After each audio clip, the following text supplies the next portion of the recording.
All right, I'm back with Dr. Charles Chamblee. He is talking about fears and how to overcome them. Dr. Chamblee, we all have our own fears, I would think, right? I just saw some of yours. You just so that saw was one. Clearly on display. Oh my gosh, that was the creepiest thing ever. But besides that, we do have real fears, right? We all do. Yeah. But be the irrational or rational. Something Yeah. that you're really fearful of because you've had a traumatic event, or something that maybe you've just seen or dreamt up, or something that's not even real.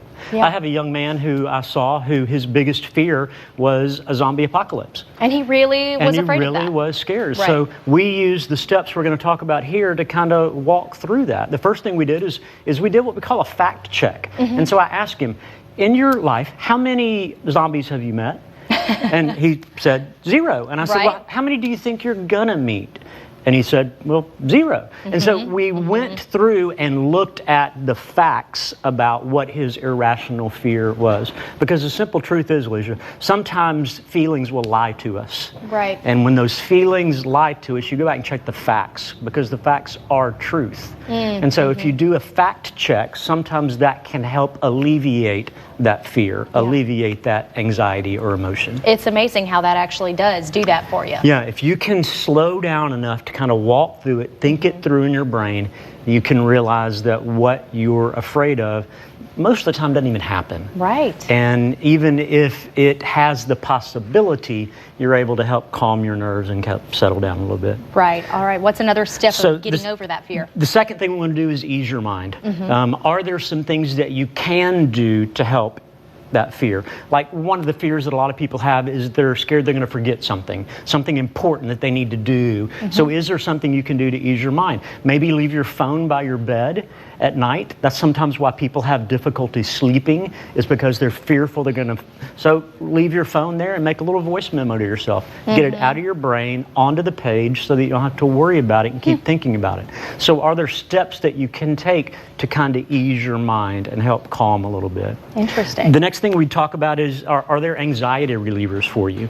You know, does taking a walk help? Does getting a massage help? Does playing calming music help? Are there certain scents or odors that help to relieve some of those anxieties? Things that can help, no matter what the fear is, just help bring you to a calmer state. Interesting. All right. And then you have one more step. And then the for us, right? final thing is rest.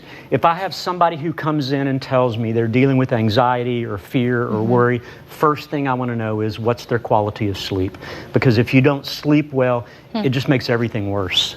And as a mom of an almost 1-year-old, you know how important sleep is. Absolutely. And if you're not getting the sleep that you need, it just makes everything harder. Yeah. Including dealing with your emotions, be they rational or irrational fears. What about facing your fears? When people say, oh, I'm afraid of snakes, well, then you should go hold one. Is that reality? It depends on what it is.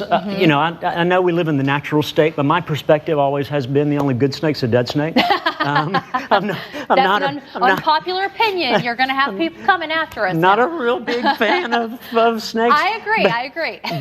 But there can be times where that is the approach. The approach is called flooding. Yeah. And so what you do is you slowly expose people to things. If somebody's afraid of a dog, we would start by talking about dogs. We'd show them pictures of dogs. We would then have them pet a small dog, and then we would slowly introduce that to them. So that flooding approach can be something that we use to overcome some of those fears. We do the same thing with people who are scared of flying.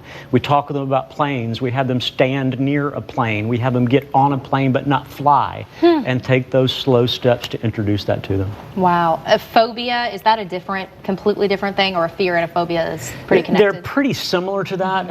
Again, a phobia is something that maybe has been there for a long period of time, or maybe there's not even something that you can explain why that fear is. For a lot of our fears, it may be something that we've experienced. You had a snake bite, you had a clown jump in on you and terrify you when you were a kid. That'll be a new phobia of mine. On fear.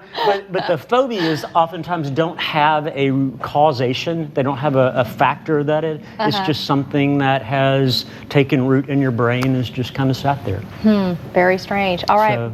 These are good steps. Again, whether they're rational or irrational, if you'll do fact checking, if you'll take an opportunity to do some things to ease that fear, some anxiety relievers, and make sure you're getting good rest. Yeah, I think most of the time when you actually talk through it, you realize it's really not as big of a thing as we're making it. Correct. Yeah. All right. Well, thanks so much, Dr. pleasure. Chamblee. Some Yeah. good tips there.